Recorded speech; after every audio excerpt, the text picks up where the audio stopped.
अभी जो sample paper हम सोल्व करेंगे आईसीएसई सीरीज का 7 सैम्पल पेपर है। इसमें भी काफ़ी इंपॉर्टेंट क्वेश्चंस हैं, बट सैम्पल पेपर को सोल्व करने के लिए या प्रीवियस ईयर्स को पेपर को सोल्व करने के लिए हमारा जो मेन रीज़न होता है वो रीज़न होता है बुक के जितने भी हमारे पास चैप्टर्स हैं या मेथड्स हैं उन्हें हम रिवाइज कर सकें। उसका मेन पर्पज़ यही रहता है कि हमारे जितने भी इसमें इंक्लूडिंग क्वेश्चन फार्मूले ये वो मतलब मैथ का जितना भी आपका जिस क्लास में आप हैं 10th 12th 11th जो भी है उससे रिलेटेड जितने टॉपिक हैं और जो आपको लगता है कि उस टॉपिक से बाहर जा रहा है वो भी उसमें कवर करके आप उसे रिवाइज कर सको, उन मेथड से गो थ्रू हो सको। और एक और इम्पोर्टेंट इसमें क्या चीज़ रहती है सैम्पल पेपर को सोल्व करने के लिए कि वहाँ पे क्या है कि आपका टाइमिंग एडजस्ट हो सके। अभी जैसे आपके यहाँ पे 10 सेक्शन है, आपके 10 सेक्शन में अलग अलग टाइप के क्वेश्चन है। जैसे पहले फर्स्ट पार्ट में काफ़ी है मल्टी टाइप क्वेश्चन, 15 के करीब क्वेश्चन है। तो इस तरह के क्वेश्चन में कितना कितना टाइम आपको कहाँ डिवाइड करना, तो जो वहाँ विद इन टाइम आप बड़े आराम से अपना क्वेश्चन पेपर कर सकें विदाउट स्ट्रेस के। तो इन चीज़ों के मैनेजमेंट के लिए सैम्पल पेपर बहुत ज़रूरी है और प्रैक्टिस से आपकी जो परफेक्शन है वो तो कंट्रोल होगा ही। ठीक है, तो कंटिन्यू करते हैं, फर्स्ट क्वेश्चन देखते हैं। आपके पास जो फर्स्ट क्वेश्चन है उसके लिए मैंने थोड़ा सा एक डायग्राम पहले ही ड्रॉ कर लिया है। एक ये बना लिया है इधर, एक डायग्राम ये बना लिया है, ये इसी क्वेश्चन से कनेक्टेड है दोनों के दोनों। ठीक है, क्वेश्चन को रीड करते हैं। A hollow cone of radius 6 centimetre and height 8 centimetre. एक हमारे पास होलो कोन है जो इसकी रेडियस है वो 6 सेंटीमीटर है, इसी के लिए मैंने ड्रॉ कर लिया। यानी कि इसकी अगर हमारी रेडियस की बात करें तो ये 6 सेंटीमीटर है और इसकी जो हाइट है वो हमारी यहाँ से यहाँ तक 8 सेंटीमीटर है।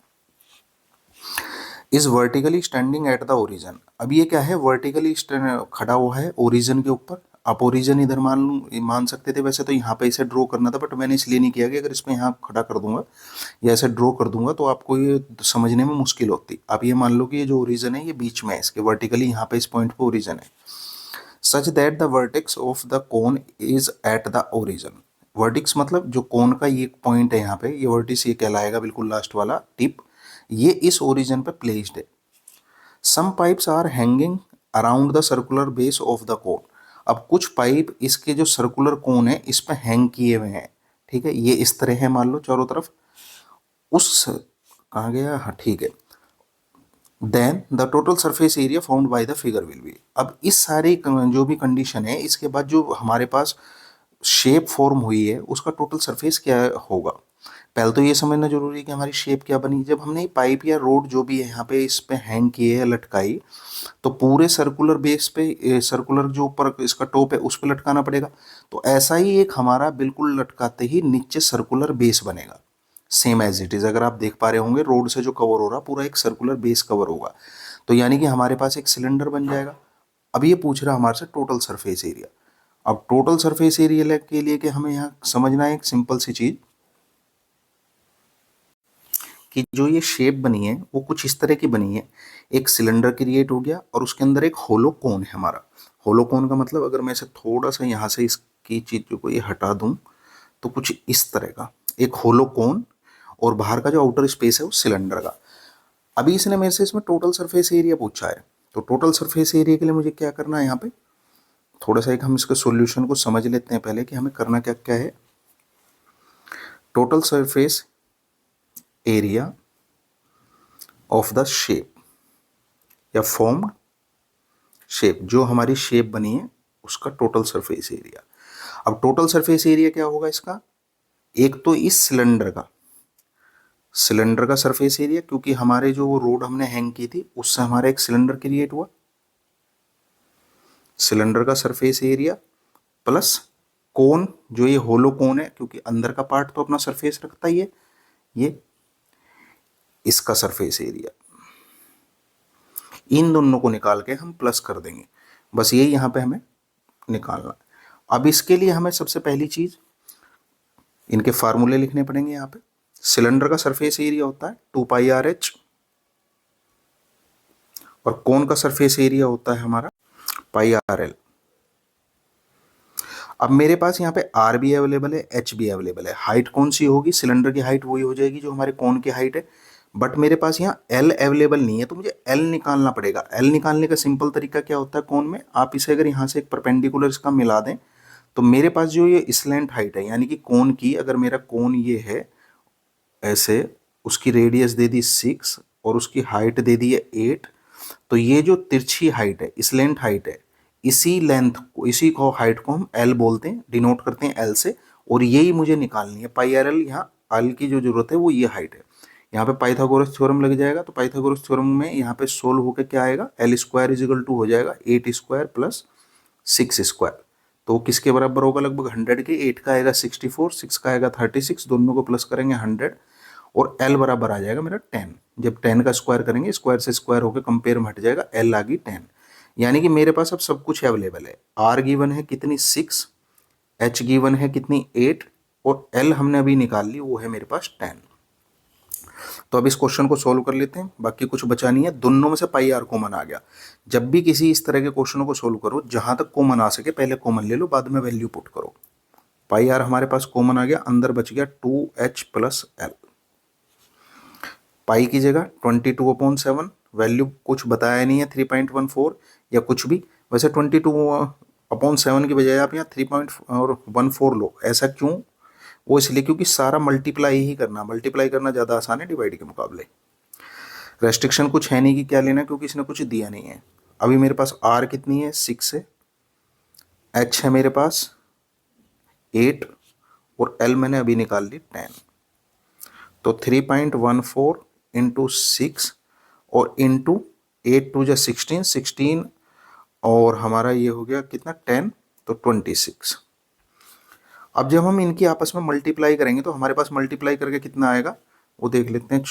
पहले 6 की 26 में कर लेते हैं। तो 26 इंटू 6, 6 6 जा 36, कैरी 3, 6 2 जा 12, ये आ गया हमारा 156। अब 156 में हम मल्टीप्लाई करेंगे 3.14 की।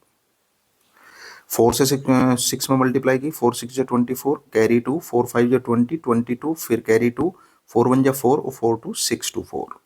1 से करेंगे तो एज इट इज आ जाएगा 156। 3 से करेंगे 3 6 जा 18, 3 5 जा 15, 15 और 1 16, 3 1 जा 3, एक 4। ये आ गया मेरे पास 4 8 11 और 8 19, 6 7 8, और ये आ गया 4।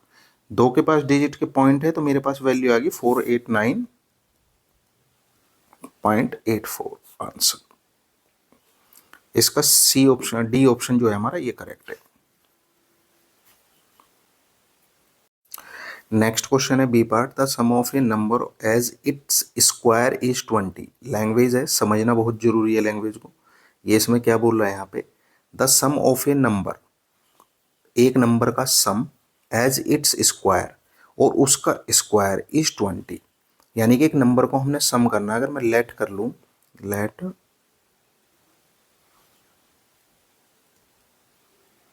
नंबर इज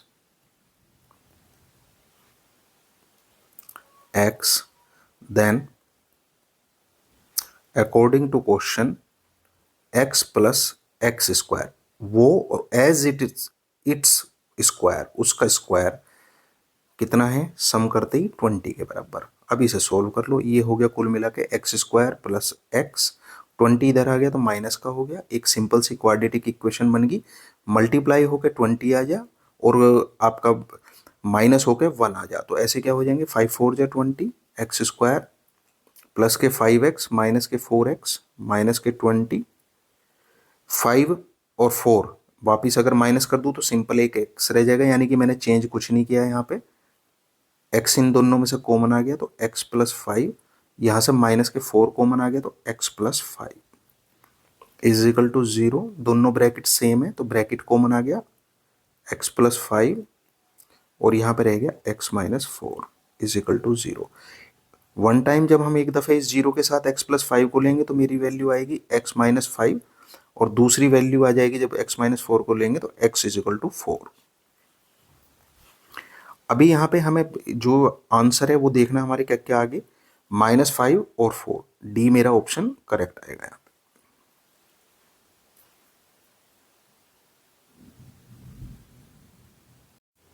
अभी हमारे पास नेक्स्ट क्वेश्चन है सी पार्ट है, वहन एक्स की cube minus 3x square plus 5x minus 7 is divided by x minus 2, then the remainder is.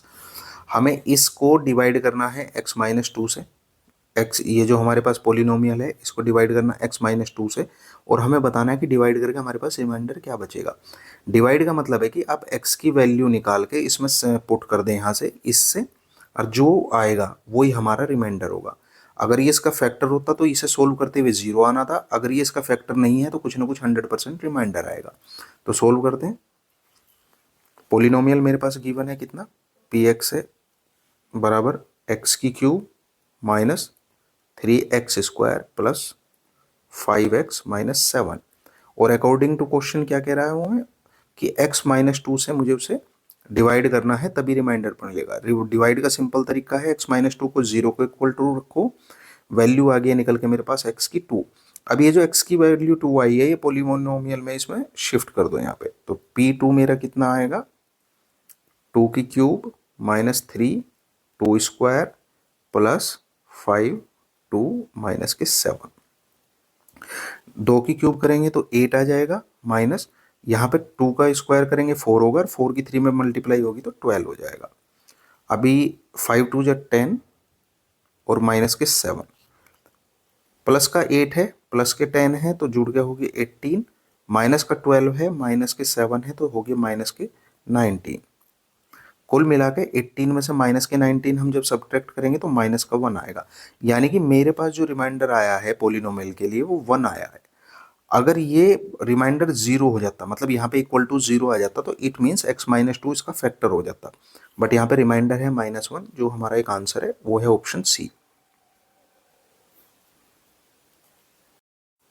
जो सेकंड क्वेश्चन है अभी हमारे पास, ये डी पार्ट है, इसमें मैट्रिसेस दिए हुए हैं 2 और सोल्व फॉर x के लिए मुझे सोल्व करना।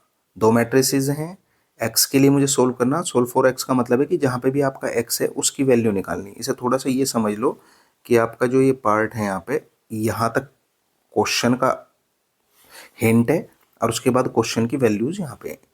तो मुझे सोल्व फॉर x करना, x की वैल्यू निकालनी है। यहाँ से सिंपल सा तरीका है, इन मैट्रिक्स को मैं इस मैट्रिक्स के बराबर कर दूंगा, यानी कि दोनों मैट्रिक्स मेरे बराबर हो जाएंगे। फिर मैं कंपेयर करूंगा, मैट्रिक्स से मैट्रिक्स कट जाएगा और जो मेरा आएगा वो रिमेन आंसर आ जाएगा। आई होप मेथड का आइडिया लग गया होगा कि हमें क्या करना। तो हम इसे सोल्व करते हैं। अभी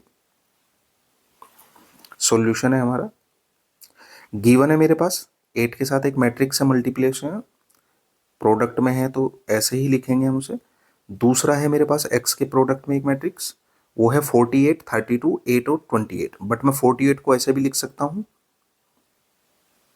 12 इंटू 4, 32 को लिख सकता हूँ 8 इंटू 4, और यहाँ पे लिख सकता हूँ 2 इंटू 4, और यहाँ पे लिख सकता हूँ 7 इंटू 4। किसी भी, हमें पता है मैट्रिक्स के अंदर जो प्रोडक्ट होते हैं वो अंदर अगर हमने यहाँ मल्टीप्लाई चारों में 4 की है तो वो तब की होगी जब वो पहले बाहर 4x के साथ रहा होगा प्रोडक्ट में। ठीक है, ये मैट्रिक्स में 4 जब गया होगा जब वो कभी 4x के साथ प्रोडक्ट के अंदर बाहर रहा होगा।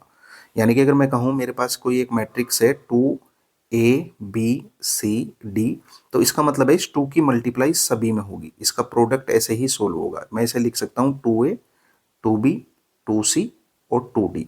आई होप ये समझ में आ गया होगा कि प्रोडक्ट अंदर कैसे जाता है। इसी हिसाब से 2 बाहर भी आ सकता है अगर मैं यहाँ से सारा हटा दूँ तो सेम चीज़ हमने वही वहाँ पे की। ऐसा इसलिए कर रहे हैं कि जिससे हम उन्हें आपस में कंपेयर कर सकें। तो अभी ये बाहर लिख लिया मैंने, तो अंदर रह गया मेरा कितना, केवल 12 8 2 और 7।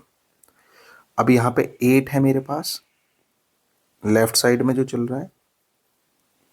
अब इसे कंपेयर कर लो।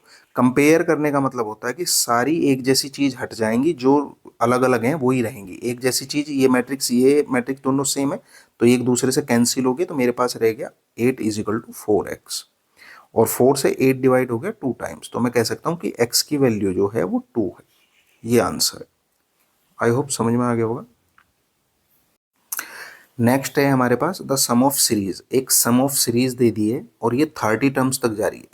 एक सीरीज है मेरे पास गिवन, वो कहाँ तक जा रही है, 30 टर्म्स तक, और इसका मुझे सॉल्यूशन निकालना है, यानी कि इस पूरी 30 टर्म का मुझे SN निकालना है यहाँ पे। बट जो सीरीज है स्क्वायर में है, थोड़ी सी बिगड़ी हुई है, हम इसे जहाँ तक हो सके सही करते हैं। सही करेंगे, सही कैसे करेंगे, मेरे पास पहले लिखा हुआ है 45 का स्क्वायर माइनस 43 का स्क्वायर, तो मैं इसे यहाँ फॉर्मूला में, एल्जेब्रिक फॉर्मूला होता है, एक बार प्लस एक बार माइनस करके लिख सकता हूँ विद इन ब्रैकेट। ये हो गया मेरे पास 45 प्लस 43 और 45 माइनस 43। ठीक है, दूसरी वैल्यू है मेरे पास, दूसरी वैल्यू है हमारी, पहली वैल्यू ये, दूसरी वैल्यू इसके लिए करूँगा मैं यहाँ पे। तो इसमें 44 का स्क्वायर है माइनस के 42 का स्क्वायर है, तो हम यहाँ पे लिख सकते हैं प्लस ये वाला लिया मैंने यहाँ पे, इसमें लिख सकते हैं 44 प्लस 42 और 44 माइनस 42। ऐसी तीसरी टर्म भी ले सकते हैं हम, वो क्या है हमारी 43 माइनस 41 और प्लस कर लो, चलो पहले प्लस ही कर रहे हैं, तो 43 माइनस 41 इस तरह हो गया और कंटिन्यू जाएगी अपनी लास्ट टर्म तक। अभी एक चीज़ ध्यान से देखना, जब मैं अगर मैं सिंगल सिंगल की बात कर रहा था यहाँ पे, यानी कि एक ये एक ये एक ये एक ये एक ये एक ये एक ये एक ये इस तरह अगर हम काउंट करें तो ये अप टू कहाँ तक जा रहे हैं 30 तक।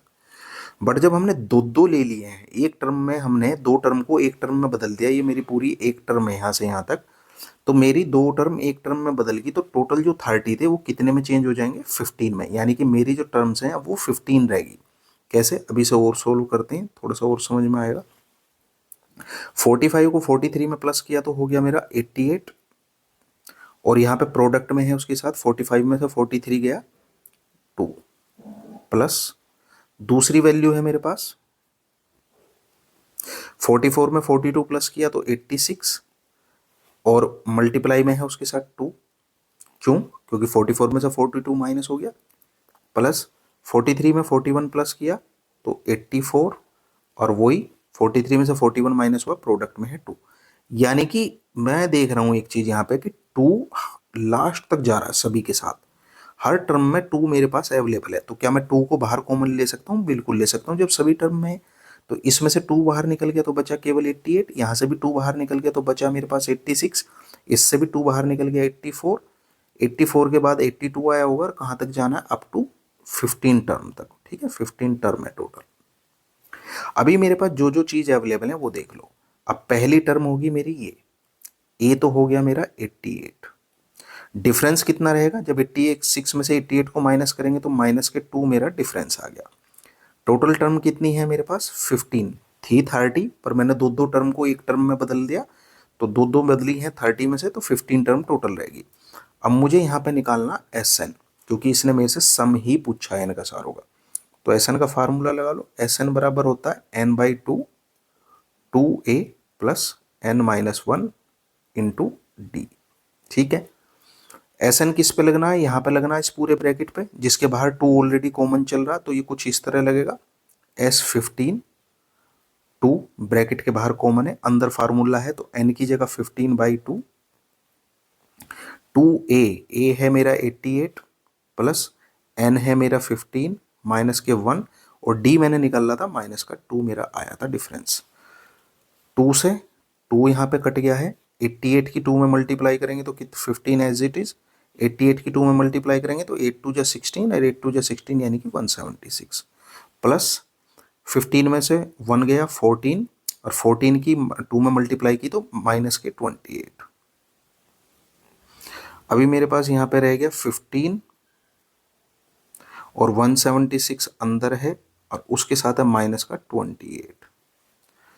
15 एज इट इज, 176 में से 28 गया, 16 में से 8 गए 8, फिर 16 बचे, 16 में से 2 गए 14, तो ये है मेरे पास।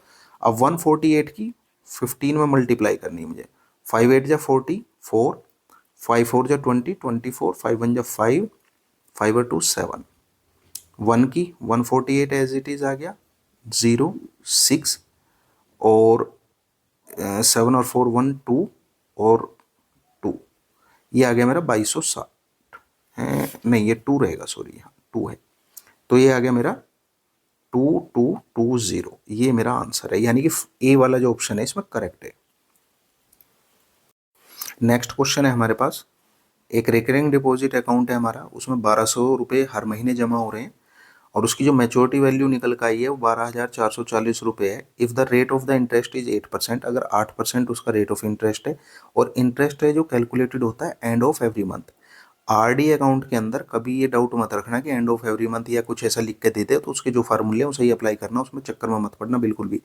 ये सिंपल इंटरेस्ट या आपके जो टर्म कंडीशन इंटरेस्ट होते हैं उनकी तरफ वर्क नहीं करता। इसमें ऐसा कुछ नहीं है कि इंटरेस्ट बदल देंगे कंपाउंड इंटरेस्ट की तरह हमें या सिंपल इंटरेस्ट की तरह कहीं मल्टीप्लाई वो करना पड़ेगा, उसकी कुछ नहीं है, जो फार्मूले हैं सिंपल अप्लाई करना है।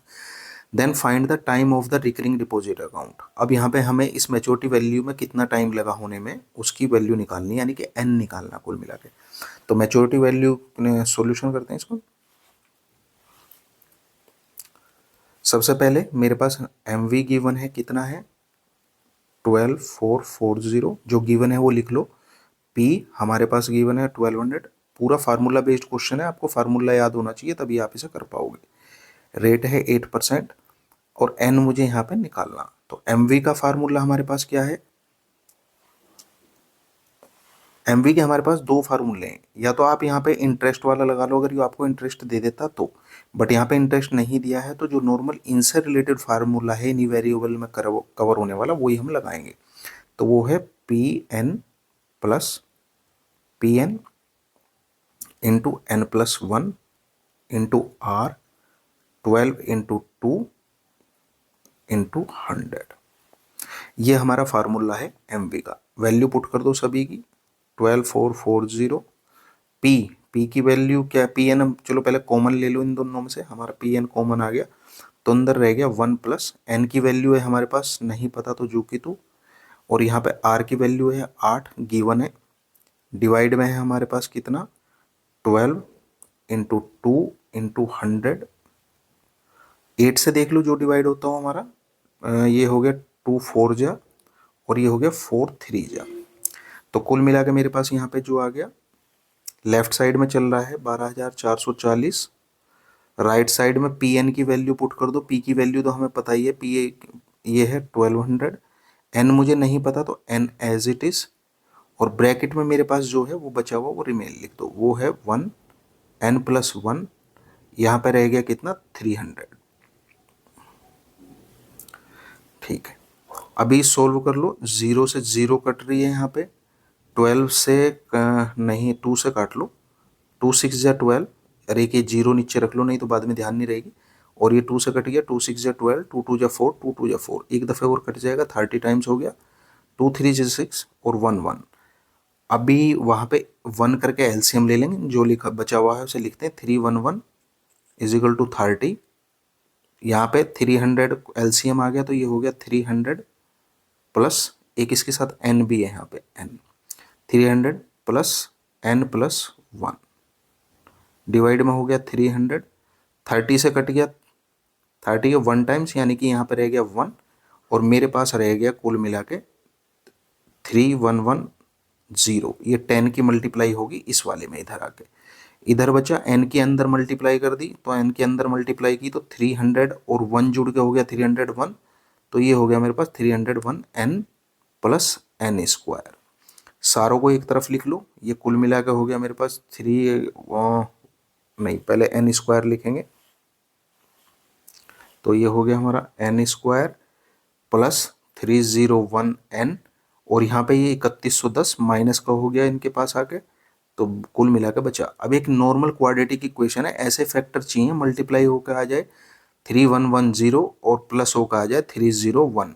अब ऐसे ऑप्शनों में हमेशा हम एक चीज़ का हिंट ले सकते हैं इसमें, वो क्या कि अगर आपको कभी भी क्वाड्रेटिक इक्वेशन सोल्व करनी है और उसके आंसर ऑप्शन में दिए गए हैं तो ये 100% श्योर है कि इनमें से ही उसका एक पार्ट मिलेगा। कैसे, आप देखो मुझे 301 के ऐसे टुकड़े करने हैं कि मल्टीप्लाई होके तो 3110 आ जाए और उनका माइनस होके 301 आ जाए। तो मैं पहला सबसे छोटा ऑप्शन देखता हूँ 10, छोटे से ही लेकर चलना, मोस्टली छोटे से ही मिल जाता है। तो सबसे छोटा ऑप्शन है मेरे पास 10 और किसके साथ चाहिए मुझे 301 के, यानी कि ऐसे फैक्टर तो ये होंगे कि 311 में से 10 घटाएंगे तभी हम 10 वो मिलेगा 301। तो जब मैं 311 में 10 की मल्टीप्लाई करूंगा तो ये 3110 आ गया, यानी कि मेरे वो फैक्टर मिल गए। अब मुझे यहाँ दिमाग नहीं लगाना पड़ा क्योंकि मेरे पास 4 ऑप्शन मौजूद थे, मैंने पहले 10 लिया, लकीली मुझे 10 मिल गया। 10 ना मिलता तो मैं 20 लेता, फिर 30 या 50 मिलता 100% इनमें से ही, क्योंकि यही आंसर है, वही मुझे बाद में कॉमन लेकर मिलेगा।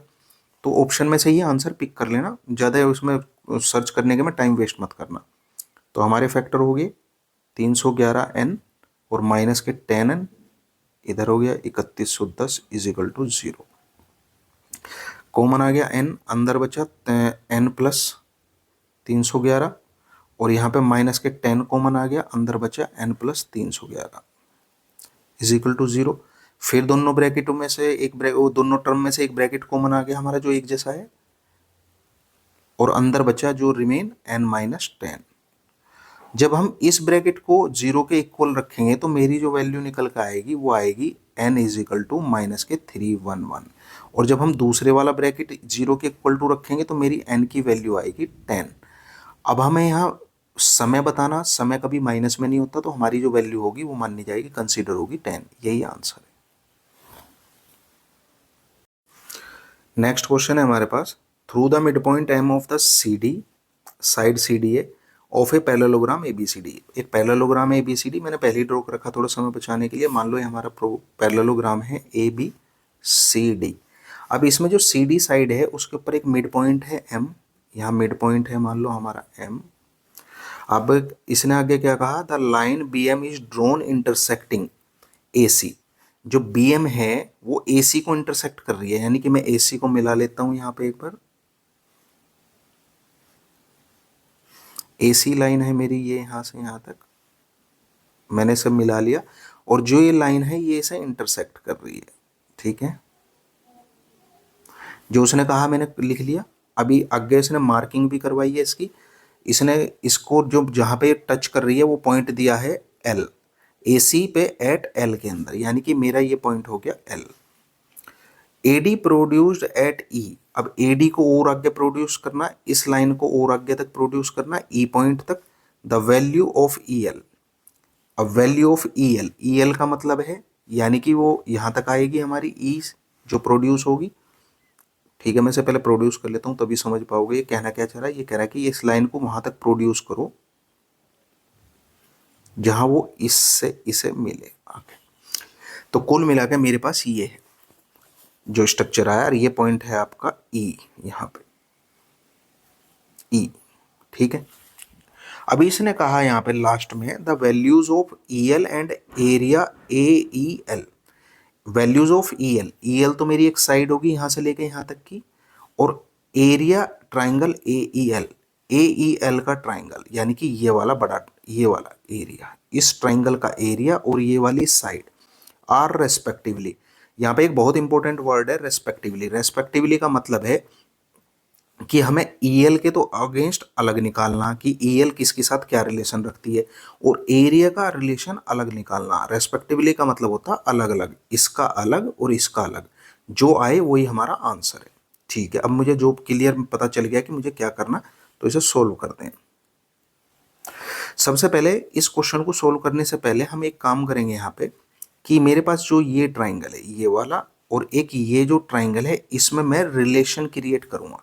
उससे मुझे क्या फायदा मिलेगा, मुझे एक चीज पता चल रही है देखने से थोड़ा सा, कि ये साइड पैरेललोग्राम की है तो ये भी पैरेललोग्राम की, दोनों आपस में बराबर है। अगर मैं इन दोनों साइड का रिलेशन किसी तरह इसमें निकाल लूं तो मुझे कुछ ना कुछ हेल्प मिल जाएगी। देखो कैसे,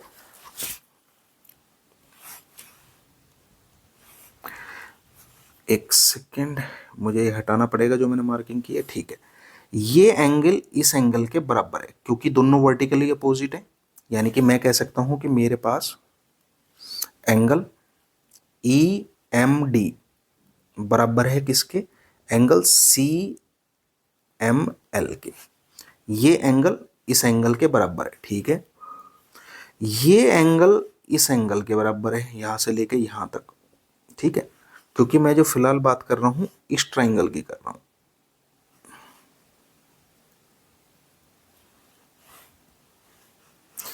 मैं थोड़ा सा यहाँ पे वो करता हूँ जिससे आपको समझने में आसानी हो। मैं केवल इस ट्राइंगल की और इस ट्राइंगल की बात कर रहा हूँ। ठीक है, तो ये जो मेरी साइड है यो एंगल इस एंगल के बराबर है। ठीक है, क्यों बराबर है, क्योंकि ये दोनों लाइन पैरेलल है आपस में। कौन कौन सी लाइन, ये लाइन पैरेलल है, गिवन है पैरेललोग्राम की लाइन से। अगर पैरेललोग्राम की लाइन से है तो ये दोनों एंगल आपस में बराबर होंगे, और किस उससे बराबर होंगे, इन एंगल्स को कहते हैं हम अल्टरनेट एंगल्स। अगर मेरे पास दो लाइन है इस तरह पैरेलल और जा रही है कोई भी, तो ये एंगल जो है ये अल्टरनेट एंगल्स हैं और ये हमेशा सेम होते हैं। ठीक है, तो लिख लेते हैं हम जो एंगल हमारा हुआ कि एंगल EDM बराबर है किसके, ये थे vertically opposite angle, vertically opposite, और ये हमारा दूसरा एंगल कौन सा है इसके बराबर, ये है MCB। किस कंडीशन में है, ये दोनों पैरेलल लाइन के हैं तो अल्टरनेट एंगल्स हैं।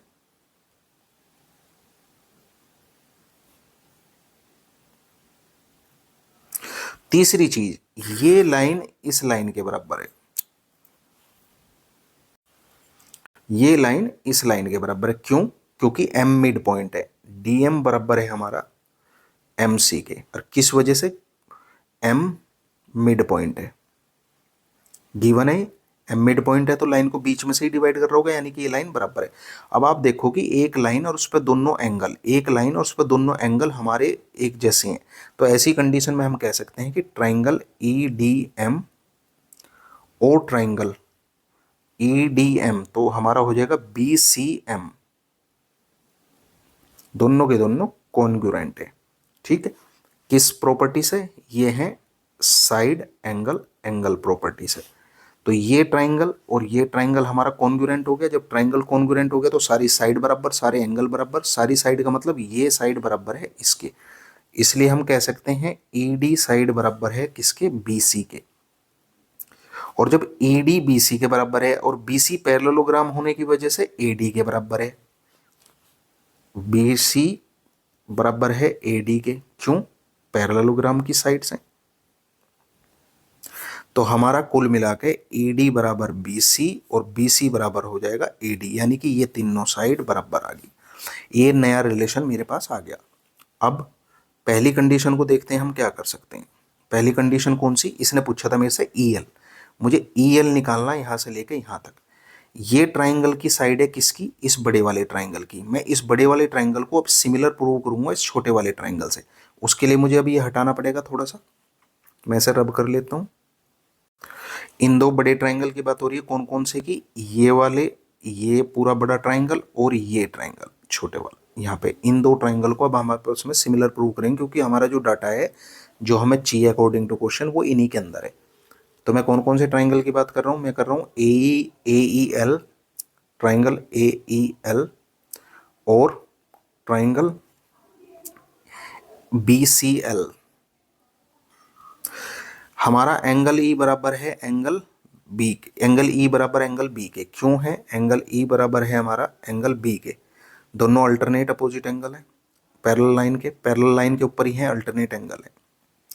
इसी तरह मेरा ये एंगल बराबर है इस एंगल के, ये भी अल्टरनेट एंगल है, ये कौन सा है, एंगल A बराबर हो गया मेरा एंगल C, ये भी अल्टरनेट एंगल है। अब जब दो एंगल बराबर हैं तो एंगल एंगल क्राइटेरिया से ये दोनों ट्राइंगल हमारे सिमिलर प्रूव हो गए। और सिमिलर की क्या प्रॉपर्टी होती है कि कोरस्पॉन्डिंग जो साइड्स होती हैं वो हमेशा एक दूसरे से इक्वल रेशो में रहती हैं। तो अब लिख दो कोरस्पॉन्डिंग साइड्स कौन कौन सी है मेरी, EA, ये EA या AE अपॉन BC बराबर होगा EL अपॉन BL, और बराबर होगा किसके, इनके एरिया के। ये वाली साइड में छोड़ देता हूं क्योंकि मुझे इससे कोई लेना देना नहीं है, अभी समझ में आ जाएगा ऐसा क्यों। एक इसमें और है हमारा क्या, इनका एरिया, चलो एरिया को बाद में करेंगे, पहले इतना ही सोल्व कर लेते हैं, एक प्रॉपर्टी निकालते हैं फिर एरिया को निकाल लेंगे। तो ये हो गया हमारा EL अपॉन BL। अब मुझे रिलेशन निकालना था EL के लिए, तो EL अपॉन BL में रिलेशन आ जाएगा, बट EA BC को मुझे थोड़ा सा मॉड्यूलेट करना पड़ेगा। कैसे, मेरे पास यही सिचुएशन है, इसे आगे फॉरवर्ड करते हैं। मेरे पास है EL by BL, EL by BL ये लिख लिया मैंने, और बराबर था EA बाई BC के। तो EA बाई BC को मैं क्या लिख सकता हूँ, EA है पूरा का पूरा ये, तो इसको लिख सकता हूँ मैं AD plus AD plus ED लिख सकते हैं, AD प्लस AD, बाई में BC चल ही रहा है। अभी हमने AD ED और BC ये तीनों पहले ही बराबर प्रूव कर रखे हैं, तो मैं लिख सकता हूँ AD को भी BC और ED को भी BC, और डिवाइड में BC चल ही रहा है, तो ऊपर कुल मिला के 2BC अपॉन BC हो गया, BC से BC कट गया, और मेरे पास क्या रिलेशन आ गया कि EL बाई BL बराबर है 2 के, या मैं क्या कह सकता हूं,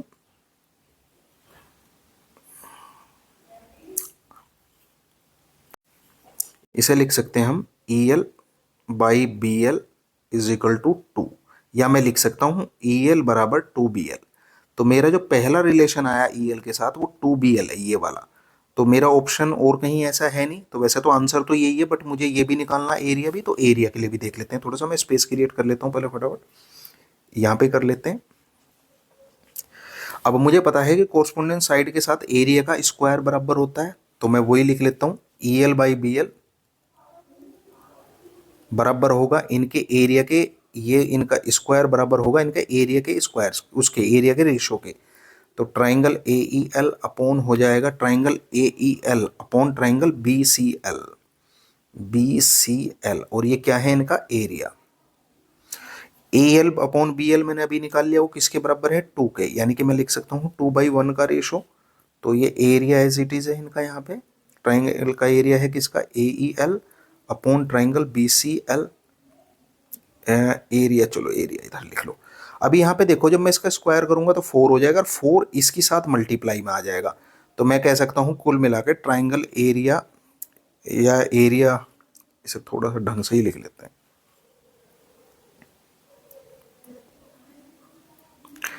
कि एरिया ऑफ ट्राइंगल AEL बराबर होगा, जब 4 की मल्टीप्लाई इसमें हो जाएगी 4 एरिया ऑफ ट्राइंगल BCL। तो वो मेरे यहाँ CBL BCL एक ही बात है, यानी कि ये भी मैंने प्रूव कर दिया कि वो 4 के बराबर है उसके। तो यही नेक्स्ट क्वेश्चन है। एक स्पेयर है, उसकी रेडियस दे दी हमें A यूनिट, यानी कि कुल मिला के हमारे पास कोई स्पेयर है और उसकी जो रेडियस है वो A है, स्पेयर की रेडियस है ये। तो उसके बाद इसने कहा वो स्पेयर जो है इमर्ज्ड है कम्प्लीटली इन वाटर। जो ये स्पेयर है मैंने लाल कलर का बना रखा है, ये पूरी की पूरी तरह पानी में डूबा हुआ है वाटर के अंदर। कहाँ पे? राइट सर्कुलर कोन के अंदर, जो कि राइट सर्कुलर कोन है कोई। सेमी वर्टिकल एंगल 30 डिग्री, इसका जो सेमी वर्टिकल एंगल है, वर्टिकल इसमें एक ही पोजीशन है कोन की, ये वाली, और कहीं नहीं है इसमें ऐसा कोई वर्टिकल हो सके। तो वर्टिकल है ये है 30 डिग्री, ये इसने बोल दिया। सेमी का मतलब आधा, पूरा तो वर्टिकल कोन, और सेमी इसका आधा। And water is drained off from the cone till its surface touches the sphere. जो इसके कोन के अंदर पानी भरा हुआ है वो ऊपर तक है, इसके सरफेस को कवर करते हुए, यानी कि नीचे से लेकर पानी ऊपर तक भरा हुआ है यहाँ तक, और वो स्पेयर को भी टच कर रहा है इस जगह। Then the volume of the water remaining in the cone will be. जब हमने स्पेयर इसमें डुबो दिया तो अब इसके अंदर कोन के अंदर कितना पानी है उसका वॉल्यूम बताना। बहुत ही सिंपल है ये बताने के लिए। हमें क्या करना पड़ेगा, कोन के वॉल्यूम में से स्पेयर का वॉल्यूम घटा देंगे, जो बचा वो पानी होगा। अब यहाँ पे हम कह सकते हैं कि volume of water remaining in cone is equal to हो जाएगा वॉल्यूम ऑफ कोन। कोन के वॉल्यूम में से स्पेयर का वॉल्यूम हमें माइनस करना। ये सिंपल सा है। अब वॉल्यूम ऑफ कोन, यानी कि कोन का वॉल्यूम का फार्मूला क्या होता है, 1/3 पाई आर स्क्वायर एच। अब यहाँ पे R1 हो जाएगी क्योंकि R अलग अलग है दोनों की। और स्पेयर का वॉल्यूम क्या होता है, 4/3 पाई आर क्यूब, इसकी R2 हो जाएगी। अब कुल मिला के मुझे क्या क्या पता होना चाहिए, एक R1 पता होनी चाहिए, एक R2 पता होनी चाहिए, और एक H पता होनी चाहिए। R1 किसकी है, हमारी कोन की, ठीक है। R2 किसकी है, स्पेयर की, और H किसका है, हमारा कोन का। ये चीज मुझे पता होनी चाहिए, इस फार्मूले में पुट करूंगा हमारा आंसर आ जाएगा, बात खत्म। अभी इसने हमें स्पेयर की आर तो दे रखी है, वो कितनी है A, बट ना तो मुझे कोन की आर पता है और ना कोन का H पता है। अब इसे निकालने के लिए हमारे पास क्या मेथड है, हम वो देखते हैं। सबसे सिंपल और आसान और बेहतरीन तरीका क्या है इसमें हमारे पास, वैसे तो इसे कई तरीके से निकाला जा सकता है, बट इसमें एक बहुत ही सिंपल और एक अच्छा तरीका है, वो देखते हैं पहले। इसकी ये रेडियस ले लो यहाँ से यहाँ तक की, ये है हमारे पास गिवन A, ठीक है। अगर मैं इस रेडियस को यहाँ पे मिला दूँ ऐसे, तो ये एक परपेंडिकुलर है। क्यों? क्योंकि ये टेंजेंट है किसके ऊपर, इसके ऊपर। यहाँ पे सर्किल के ऊपर दो टेंजेंट है, ये भी और ये भी, और वैसे भी ये 90 डिग्री है। तो इस टेंजेंट की हेल्प से ही मुझे यहाँ पे इसकी वैल्यू निकालनी है। कैसे? आप ध्यान से देखोगे तो ये एक यहाँ पे राइट एंगल ट्राइंगल बन गया, जिसके अंदर मुझे एक एंगल भी पता है 30 डिग्री, परपेंडिकुलर कोई भी एक ये तो ये हो जाएगा या ये हो जाएगा। अगर मैं इसे थोड़ा बाहर निकाल के ड्रॉ करूँ और इसका नाम ले लूँ, यहाँ पे ये M हो और ये O हो और ये N हो, तो ये कुछ इस तरह बन जाएगा ट्राइंगल मेरा। बाहर अगर मैं थोड़ा सा आपको ड्रॉ करके दिखाऊं, M है देखो 90 डिग्री, तो मैंने 90 डिग्री इधर ले लिया और इसे M मान लिया। स्टीप वाला एंगल है N, इसे मैंने N मान लिया, यहाँ पे इसे मैंने मिला दिया, ये 30 डिग्री है। और जो ये ऊपर बचा सेंटर पे ये O है। अगर ये यहाँ से यहाँ ध्यान से देखें तो ये एक रेडियस है, ये भी A होगी। तो रेडियस कौन सी है मेरी, OM, तो ये A होगी। मुझे ये वाली साइड निकालनी है, ये कौन सी है, ON। ON मुझे निकालनी है, यानी कि मेरा हाइपोटेनियस मुझे निकालना। 30 एंगल मेरे पास है, हाइपोटेनियस और परपेंडिकुलर, ये परपेंडिकुलर है। हाइपोटेनियस और परपेंडिकुलर में हमारे पास जो रिलेशन होता है वो साइन थीटा होता है। अगर याद होंगे ट्रिग्नोमेट्री के रेशो वाले फार्मूले, तो आपको ध्यान होगा कि हम ये यूज करते थे, ये वाले फार्मूले। अब इसमें फर्स्ट वाला ही मेरे लिए बेनिफिशियल है, P/H, क्योंकि P/H की वैल्यू होती है हमारी साइन थीटा। साइन थीटा बराबर होता है P/H, तो साइन थीटा बराबर PH के हिसाब से परपेंडिकुलर की वैल्यू A, और हाइपोटेनियस मुझे निकालना है, HH हो गया साइन थीटा, यानी कि साइन 30, ये रहा 30 डिग्री, ये मैंने यहाँ वैल्यू पुट कर दी। साइन 30 की वैल्यू होती है 1/2, ये हो गया A/H। हाइपोटेनियस मुझे निकालना है, तो A के रूप में हाइपोटेनियस कितना आ गया मेरा, H बराबर 2A। जब मैं क्रॉस मल्टीप्लाई करूंगा तब H इधर चला गया, 2A इसके पास आ गया, यानी कि यहां से यहां तक की वैल्यू मेरी 2A आ गई। तो पूरी H की वैल्यू कितनी आ गई, पूरी H की वैल्यू आ गई, ये A है, ये 2A है, तो पूरा H आ गया मेरे पास 3A जुड़ के, यानी कि H भी मिल गया मुझे। अब बस केवल किसी तरह R1 निकालनी है। फिर वही तरीका लगाओ R1 निकालने का। अगर ये 30 डिग्री है तो ये भी 30 डिग्री। एंगल की फॉर्मेशन चेंज हो रही है, मैं नाम लिख रहा हूँ दोबारा। अगर मैं इसे Z मान लूँ और यहाँ पे इसे Y मान लूँ, तो मेरे पास एक नया ट्राइंगल है, ZY और N परपेंडिकुलर यहाँ पे है।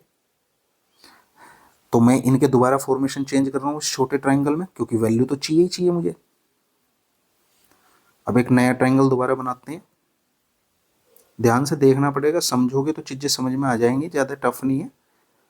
थोड़ा बोर्ड पर और आसानी से बता पाते हैं इन चीज़ों को, बट ऐसे इन प्रैक्टिकल वे में थोड़ा आपको भी ध्यान देना पड़ेगा। 30 डिग्री इधर हो गया, 30 डिग्री पे कौन सा एंगल है मेरा, N है। परपेंडिकुलर Y पे है तो मैं इसे, सॉरी 90 डिग्री Y पे है तो मैं इसे 90 डिग्री यहाँ लिख लिया और इसे Y मान लिया। बचा हुआ मेरा Z है, वो ये हो गया। मुझे निकालना कौन सा है, ये वाली साइड, ये इसकी R है, ये निकालनी है मुझे। मैं इसे चलो R मान लेता हूँ। ये होगी मेरी YZ, ये R हो गया। जो मुझे पता है वो क्या है मेरा, Y और N। Y और N की मैंने अभी निकाल ली है वैल्यू, वो आई है निकल के 3A। तो इन दोनों में ही मुझे रिलेशन रखना है। ये परपेंडिकुलर है, ये बेस है। परपेंडिकुलर बेस में मेरे पास क्या है, टेन थीटा। तो मेरे पास हो गया है टेन थीटा बराबर, थोड़ा सा लेफ्ट में कर लेते हैं, जगह रह जाएगी, क्वेश्चन अभी और भी सोल्व करना है। तो टेन थीटा बराबर हो गया मेरे पास यहाँ पे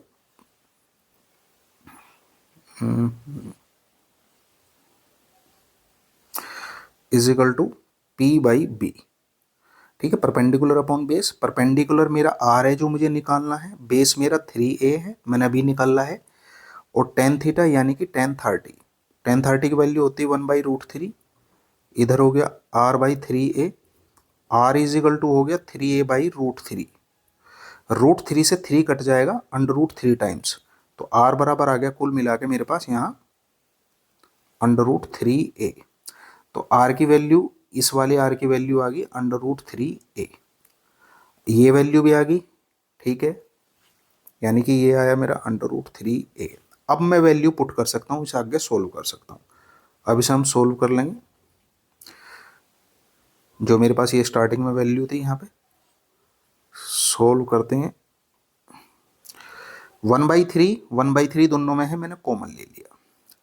अभी हमारे पास और क्या है, पाई दोनों में है, मैंने पाई भी दोनों में से कॉमन ले लिया।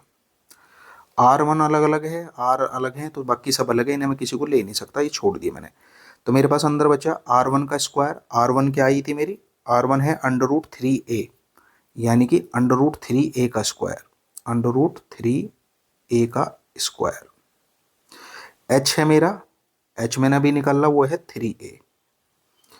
माइनस 4/3 में से 1/3 बाहर कॉमन है तो यहाँ रह गया केवल 4, पाई भी बाहर चला गया तो यहाँ रह गया R2 का क्यूब। R2 क्या है मेरे पास, R2 है हमारी ए खाली, तो ये हो गया ए की क्यूब। मैं कुछ नहीं कर रहा हूँ, वैल्यू पुट कर रहा हूँ। वैल्यू कहाँ से पुट कर रहा हूँ, यहाँ से, इसमें से 1/3 बाहर जो का तू, पाई को हम चेंज नहीं करने के क्योंकि हमारे ऑप्शन पाई में ही है, पाई को मत छेड़ना बिल्कुल भी। यहाँ पे मैंने होल स्क्वायर खोल दिया तो √3 का होल स्क्वायर खुल का हो गया 3 और ए का स्क्वायर हो गया ए का स्क्वायर।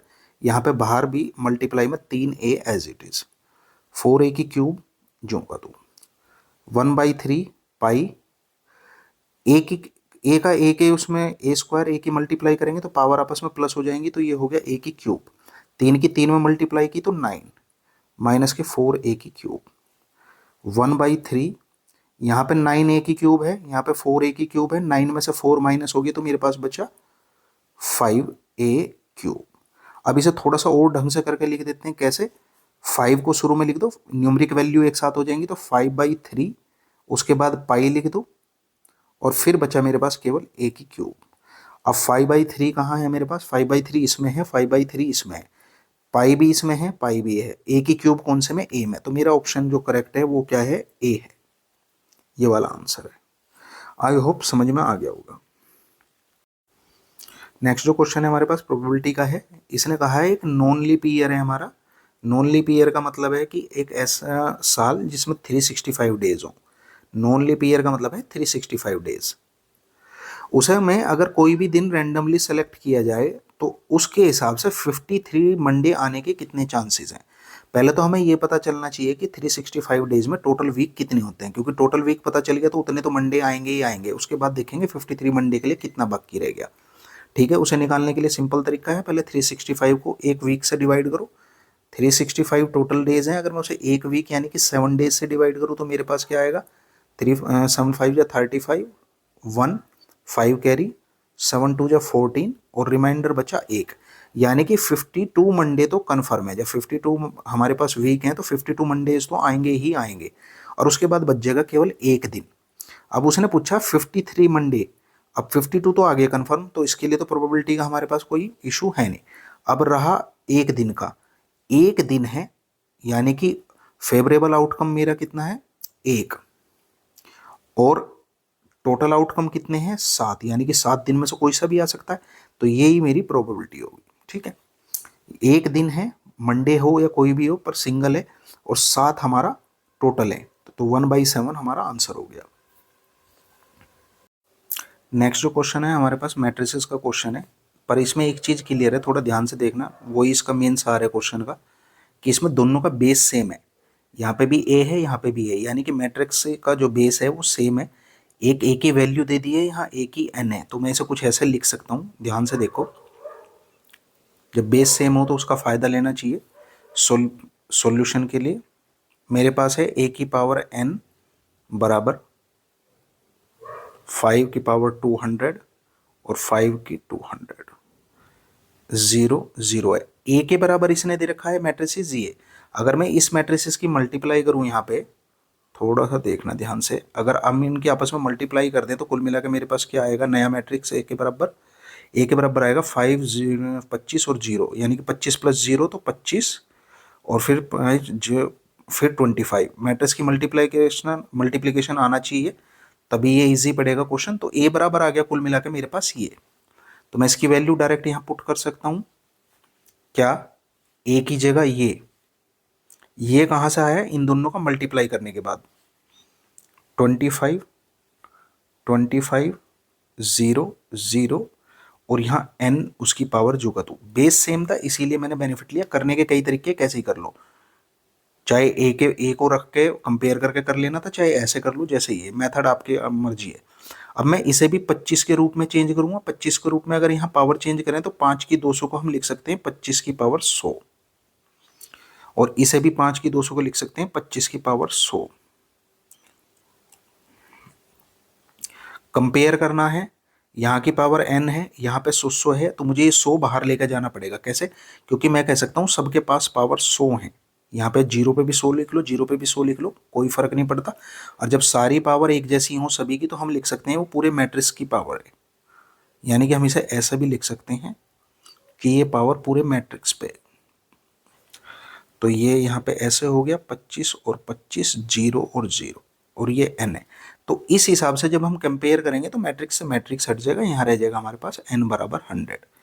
ये इसका आंसर है। आप इसे चाहे ऐसे भी कर सकते थे, इसको सोल्व कर लेते, 2 की पावर में चेंज कर देते, इसे करते, बाद में कंपेयर करते तो भी वही आ जाता। मर्जी आपकी, कैसी सोल्व कर लो।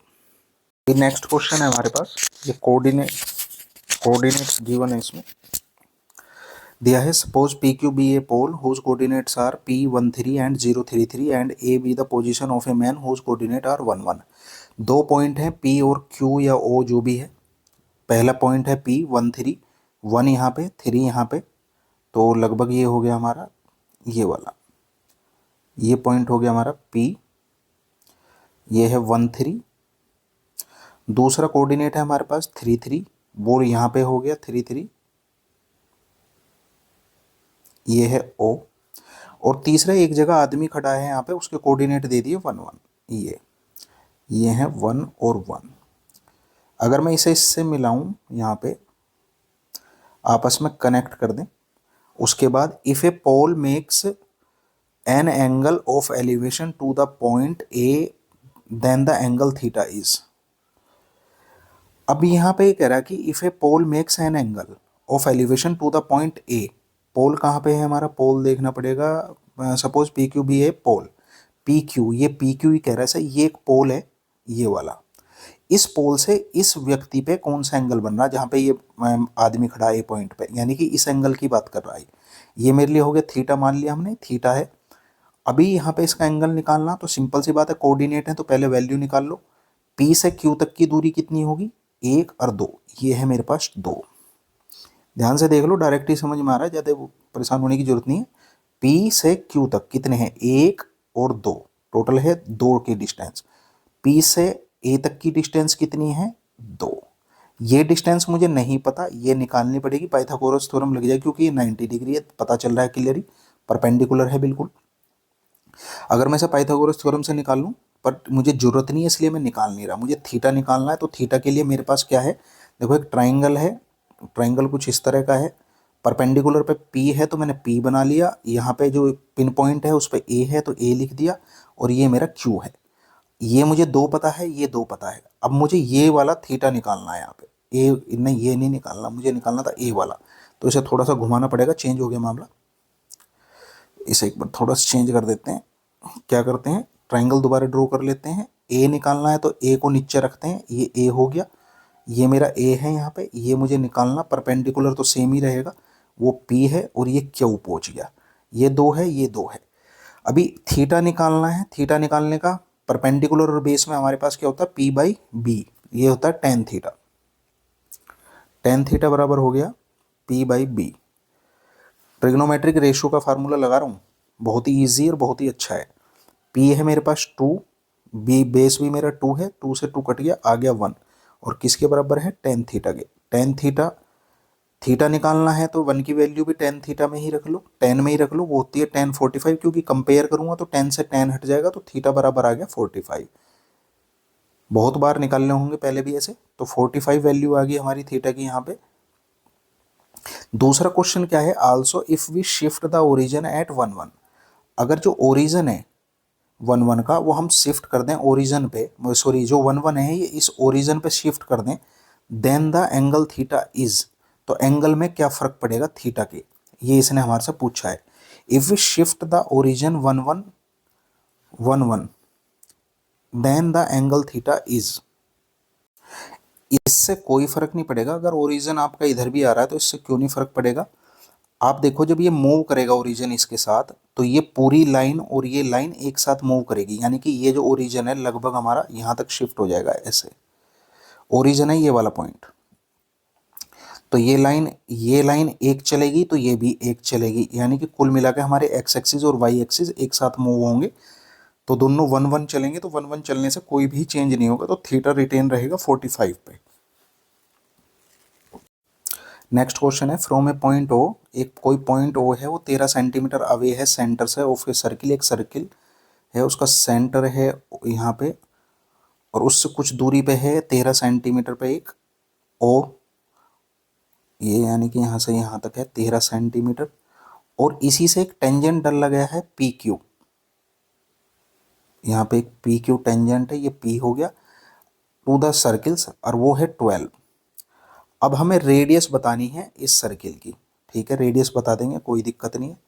ये 90 डिग्री होता है, यहाँ पे टेंजेंट की थ्योरी है कि जहाँ पे भी वो सर्किल को टच करेगा उस पॉइंट से 90 डिग्री पर रहेगा, रेडियस के लिए परपेंडिकुलर होगा हमेशा। यानी कि ये अगर बेस है मेरा तो ये परपेंडिकुलर हो गया और ये हाइपोटेनियस होगी। हाइपोटेनियस पता है, बेस पता है, परपेंडिकुलर निकालना है, पाइथागोरस थ्योरम लग जाएगी यहाँ पे। पाइथागोरस थ्योरम क्या होती है हमारी, वो है हाइपोटेनियस का स्क्वायर बराबर बेस का स्क्वायर प्लस परपेंडिकुलर का स्क्वायर। ये हो गया हमारा कितना है 12 का स्क्वायर प्लस परपेंडिकुलर मुझे नहीं पता, वो मेरी रेडियस है, और हाइपोटेनियस है 13 का स्क्वायर। तो ये हो गया 169 144 प्लस पी का स्क्वायर, 144 इधर माइनस हो जाएगा आके,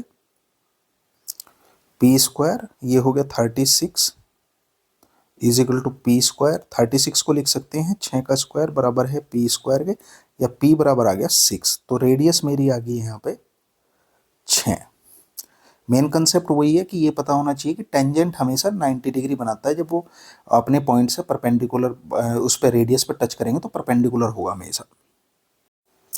नेक्स्ट है हमारे पास, show that 2x plus 7 is the factor of 2x की cube plus 5x square minus 11x minus 14। ये मेरे पास एक पोलिनोमियल है, इसने कहा कि 2x प्लस 7 इसका फैक्टर है, ये हमें प्रूव करना है यहाँ पे, ठीक है। प्रूव हो जाएगा, मैं x की वैल्यू निकाल लूँगा जो कि -7/2 आ जाएगी, और इसमें पुट करूँगा, इसकी वैल्यू 0 आ जानी चाहिए जब मैं पुट करूँ x की वैल्यू।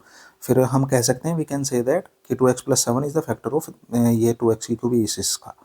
हैंस उसके बाद factorize the given expression completely, उसके बाद मुझे इसे फैक्टराइज करना पूरी तरीके से, और यूजिंग फैक्टर थ्योरम, और फैक्टराइज करने के लिए मुझे फैक्टर थ्योरम का इस्तेमाल करना। शुरू करते हैं, सोल्व करते हैं। सिंपल क्वेश्चन है, सिंपल ही रखेंगे, ज़्यादा कॉम्प्लिकेट नहीं करेंगे। मेरे पास गिवन है पी एक्स बराबर 2x की cube plus 5x square minus के 11x माइनस के 14, और फैक्टर क्या है इसका जो गिवन है 2x प्लस 7 इक्वल टू 0 ले लो, क्योंकि मुझे वैल्यू निकालनी है, तो x की वैल्यू आ गई 7/2 माइनस के, ये वैल्यू मुझे यहाँ पुट करनी है। तो मैं कह सकता हूँ माइनस के 7/2 पुट कर दो, माइनस के 7/2 की क्यूब प्लस 5x स्क्वायर है, यानी कि -7/2 का स्क्वायर माइनस 11 7/2 माइनस के और माइनस के 14। सोल्व कर लो, 2 एज इट इज़ है बाहर, -7 का क्यूब हो जाएगा 343, और 2 की क्यूब हो गया 8, यहाँ पे माइनस का 7/2 है तो प्लस का हो जाएगा, ये हो गया प्लस का 49/2 का हो जाएगा, 4 स्क्वायर है दोनों का, और 11 की 7 में मल्टीप्लाई करेंगे 77, और माइनस माइनस हो जाएगा प्लस, और बाहर है 14 खाली। 2 से 8 कट गया 4 टाइम्स, ये हो गया माइनस के 343/4, 5 की 9 में मल्टीप्लाई, इसमें अंदर मल्टीप्लाई कर दो 5 की, 5 9 जो 45 और 5 4 जो 20, यानी कि 245/4 प्लस के 77/2 और माइनस के 14। एलसीएम आ जाएगा 4 एलसीएम है, 4 ही डिनोमिनेटर है, तो दोनों सेम है, तो ऊपर की वैल्यू एज इट इज, 4 ही डिनोमिनेटर 4 ही एलसीएम है, तो ऊपर की वैल्यू एज इट इज। यहाँ पे हमारा डिनोमिनेटर 2 है, एलसीएम ज़्यादा है, डिवाइड करेंगे, 2 2 जा 4, जो बचा उससे मल्टीप्लाई कर देंगे 77 में, 2 7 जा 14, 14 यानी कि 54। फिर यहाँ पे एलसीएम 1 डिनोमिनेटर है, एलसीएम 4 है, डिवाइड करेंगे 4 बचा, 4 से 14 में मल्टीप्लाई करेंगे तो 56 बचा, प्लस प्लस के एक जगह माइनस माइनस के एक जगह, 549 और 213, मैंने प्लस प्लस की दोनों वैल्यू आपस में मल्टीप्लाई कर दी। इसी तरह 343 को 56 में करेंगे माइनस 369 549 और माइनस के 3 एज इट इज, 399 से 399 कट गया, 0/4 जिसे मैं 0 ही लिख सकता हूँ। इसका मतलब मैं यहाँ कह सकता हूँ कि मेरी जो वैल्यू है सेटिस्फाई हो रही कंप्लीटली, तो ये मेरा 2x प्लस 7 इसका फैक्टर है। अब फैक्टर थ्योरम से इसे कंप्लीटली फैक्टराइज करते हैं, ठीक है। कंप्लीटली फैक्टराइज करने का तो सिंपल सा तरीका है, जो उसका एक फैक्टर मुझे पता है उससे उसे डिवाइड कर दो बची हुई पोलिनोमियल, मतलब अपने पूरे पोलिनोमियल को। ये है मेरे पास 2x की cube plus 5x square minus के 11x और माइनस के 14।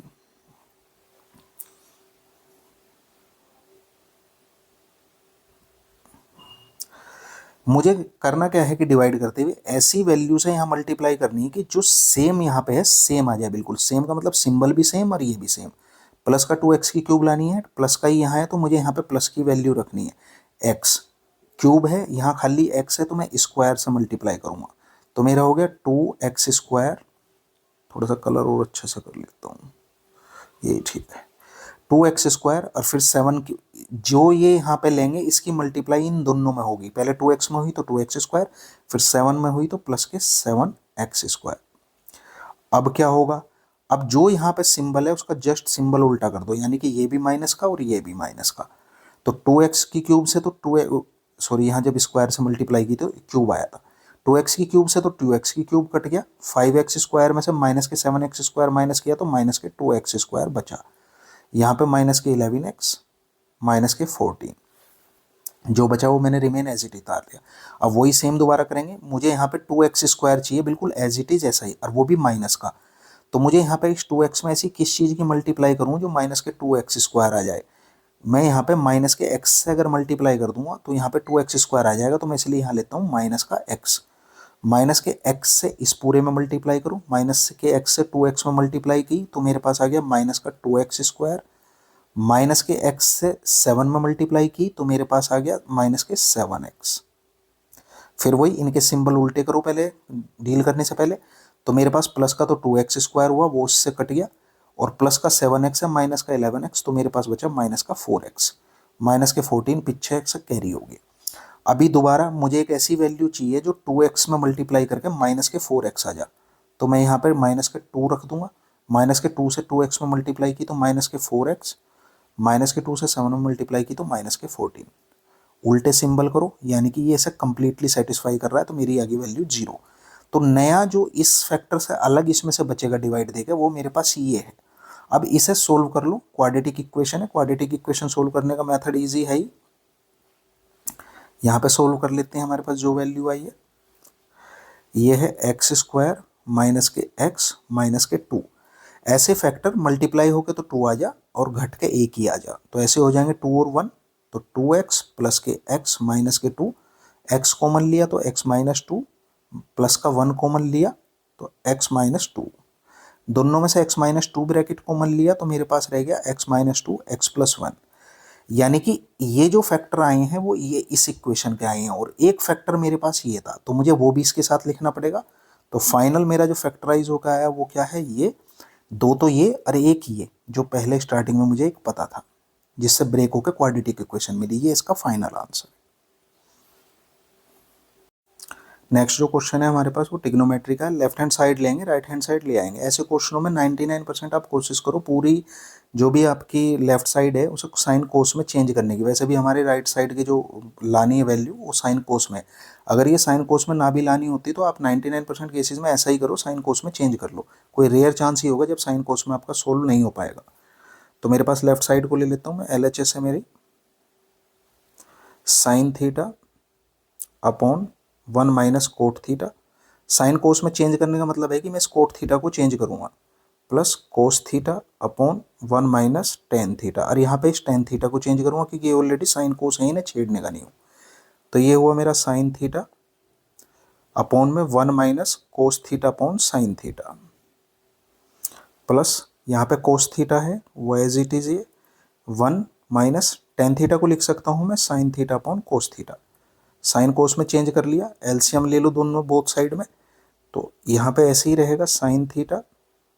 नीचे साइन थीटा एलसीएम हुआ तो 1 के साथ मल्टीप्लाई हो जाएगी, तो ये sine theta minus cos theta हो गया, और अपॉन में है sine theta, plus cos theta as it is है।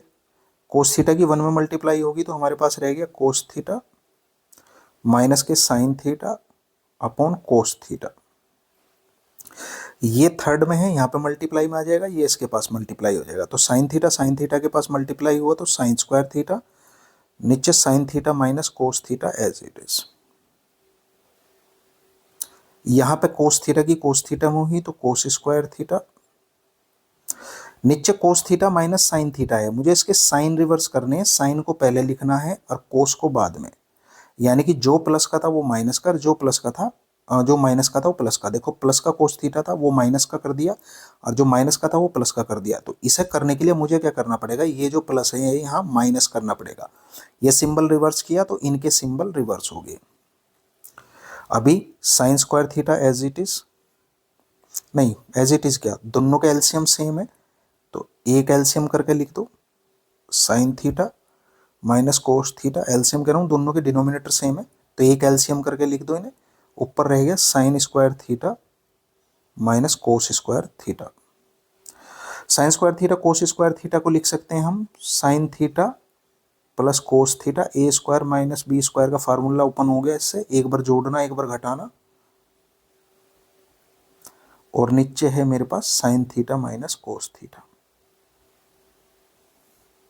साइन थीटा कोस थीटा से sine theta minus cos theta cut गया, ऊपर रह गया केवल sine theta plus cos theta, और यही मेरी आरएचएस है, यही मुझे प्रूव करना था। वहां कोस थीटा पहले लिखा उससे कोई फर्क नहीं पड़ता, दोनों प्लस के हैं। नेक्स्ट क्वेश्चन है हमारे पास क्वेश्चन नंबर 3 का ये पार्ट है। In a solid hemisphere of radius 10 centimetre, एक हमारे पास सॉलिड हेमिस्फीयर है, मान लो ये मैंने ड्रॉ कर लिया हेमिस्फीयर, उसकी जो रेडियस है वो 10 सेंटीमीटर है, यहाँ से मेरे पास उसे दे दिया 10 सेंटीमीटर, ये है 10 centimetre. A maximum volume of sphere is cut out, इसमें से एक मैक्सिमम वॉल्यूम का हमने स्फीयर कट आउट कर लिया, मान लो ये लगभग ये है। Find the surface area and the volume remaining solid. अब यहाँ पे एक इंपॉर्टेंट कंसेप्ट है जो समझना जरूरी है, वो क्या है कि जो हेमिस्फीयर की रेडियस है उस कटे हुए स्फीयर के डायमीटर के बराबर होगी, बट वो कैसे, अब इस शेप को छोड़ के इस शेप को देखना थोड़ा सा। ये मेरे पास एक हेमिस्फीयर है, मैंने इसमें से मैक्सिमम स्फीयर निकाल लिया। अब ध्यान से देखो जो हेमिस्फीयर की रेडियस है ये जो इसने 10 सेंटीमीटर दी है वो ये है, वही यहाँ पे रेडियस ऐसे भी है, ये भी 10 सेंटीमीटर है, और ये स्फीयर का डायामीटर है, ये स्फीयर का डायामीटर भी है। यानी कि मैं कह सकता हूँ कि स्फीयर का डायामीटर 10 सेंटीमीटर के बराबर है, कि जो स्फीयर का हमारा डायामीटर है वो किसके बराबर है, 10 सेंटीमीटर के। और रेडियस कितनी होगी स्फीयर की, वो होगी हमारी 5 सेंटीमीटर, और इसकी हेमिस्फीयर की रेडियस कितनी है हमारे पास, वो गिवन है 10 सेंटीमीटर। बस अब करना क्या है, इसने हमारे से पूछा volume of the remaining solid, जो भाग कट के निकल गया उससे बचा हुआ भाग क्या होगा, बड़े में से, यानी कि हेमिस्फीयर में से कटा है तो हेमिस्फीयर के वॉल्यूम में से स्फीयर का वॉल्यूम घटा दो। हेमिस्फीयर का वॉल्यूम क्या होता है, 2/3 पाई आर क्यूब, माइनस स्फीयर का वॉल्यूम होता है 4/3 पाई आर क्यूब, वो है 2। दोनों में से जो कॉमन आ सके पहले कॉमन ले लो, 2/3 दोनों में से कॉमन आ गया, पाई भी कॉमन आ गया, आर अलग अलग है, आर कॉमन नहीं आएगी, तो यहाँ पे बच गया केवल R1 की क्यूब, माइनस 2 बाहर चला गया तो 2 रह गया, 2 R2 की क्यूब। 2/3 एज इट इज, पाई की जगह इसने 3.14 कहा है तो 3.14 ही लेना। R1 की क्यूब, R1 है मेरा कितना, R1 किसका है, R1 है हेमिस्फीयर का, तो हेमिस्फीयर की 10 है तो 10 की होगी यहाँ पे 1000, क्यूब करेंगे, minus 2 as it is, R2 है मेरा 5 तो 5 की क्यूब होगी 125, ऐसे 2/3 एज इट इज, ये 314 नहीं कटेगा तो सभी कैरी करके चलते रहो। 1000 है, 125 की 2 में मल्टीप्लाई की तो माइनस के 250। अब 1000 में से बाहर जो चल रहा है उसे लेके ही चलना पड़ेगा अभी, जब तक कोई डिवाइड के लिए सुटेबल वैल्यू नहीं मिलती। 1000 में से हमने 250 घटाया, 1000 में से 250 गया तो हमारे पास रह गया 750। अब देखो कौन सी चीज़ किससे डिवाइड हो सकती है, पॉइंट हटाया तो 100 लगा लिया, 0 से 0 कट गया, अभी मेरे पास है 3 से ये कट जाएगा, 3 2 जा 6 और 3 5 जा 15, और 5 से कट गया 5 2 जा 10, 5 5 जा 20, 2 से कट गया 1 टाइम्स, तो मेरे पास रहेगा 314 इंटू 5, इसकी मल्टीप्लाई कर लो, 5 4 जा 20, 5 5 जा 5 1 जा 5, 5 और 2 7, 5 3 जा 15, तो 1570 सेंटीमीटर क्या है वॉल्यूम क्यूब, ये इसका आंसर है। आई होप समझ में आ गया होगा। मेन इंपॉर्टेंट कंसेप्ट था कि जो यहाँ पे रेडियस हेमिस्फीयर की है वो डायमीटर बन जाएगा स्फीयर का, ये ध्यान देने की जरूरत है बस। नेक्स्ट जो क्वेश्चन है मेरे पास कोऑर्डिनेट ज्योमेट्री का है, एक इक्वेशन दे दी है y = 3x - 5, एक लाइन की इक्वेशन है। Right down the slope of this line, पहले तो मुझे इसका स्लोप निकालना है, कोई बात नहीं, and the intercept made by its own Y axis, और इसका इंटरसेप्ट निकालना है, ठीक है, निकाल सकते हैं। मान लो मेरे पास कोई एक ये लाइन है, मैंने लाइन मान ली, इसकी इक्वेशन दे दी है y is equal to 3x minus के 5। सॉल्यूशन लेके चलते हैं, जितना पूछा पहले वही निकाल देते हैं, उसके बाद आगे पढ़ लेंगे। इक्वेशन है मेरे पास, गिवन इक्वेशन है y is equal to 3x minus 5। मुझे निकालना है यहाँ पे स्लोप। स्लोप निकालने के लिए मैं इसे y is equal to m x plus c से कंपेयर करूँगा, तो यहाँ पे m इज इक्वल टू तो आ जाएगा 3, और m ही क्या होता है, स्लोप, तो इसका स्लोप तो आ गया 3, और यहाँ पे इसने पूछा है y का इंटरसेप्ट, तो y का जो इंटरसेप्ट है इसमें वो बराबर होता है c के, ये जो c है, y का इंटरसेप्ट हो जाएगा हमारा c, और c की वैल्यू आएगी माइनस के 5। अब ये माइनस के 5 का मतलब ये है कि ये जो लाइन है इसे y एक्सिस पे -5 पे कट कर रही है, ये चीज़ है यहाँ तक, ठीक है। हैंस और otherwise write down the equation of a line, एक लाइन की हमें और इक्वेशन बतानी है which is parallel to the line, वो इस लाइन के पैरेलल है and passes through the point 05।